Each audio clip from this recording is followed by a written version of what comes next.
જો B division વિસ્તારમાં એક ઇન્ટરનેશનલ માફિયા પાબ્લો એસ્કોબારના બેનરવાળી દિવાલથી એક વ્યક્તિ પકડાણો છે, પરપ્રાંતીય છે.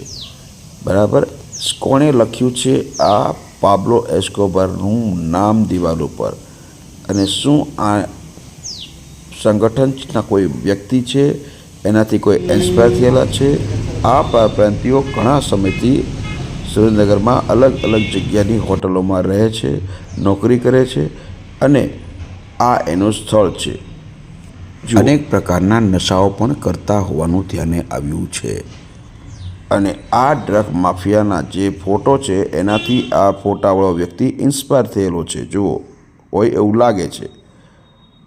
એટલે આટલા લોકોને તપાસમાં લાવ્યા છે.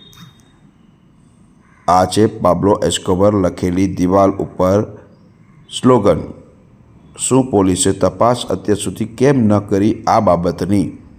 કોઈ ડ્રગ માફિયા આપણા સુરેન્દ્રનગરમાં સક્રિય છે, આ હોટલમાં નોકરી કરે છે. આવી તો અનેક હોટલો સુરેન્દ્રનગરમાં ધમધમે છે અને અનેક લોકો આવી રીતે આ જે જગ્યાએ રહે છે તેમાં હજુ પણ રહે છે.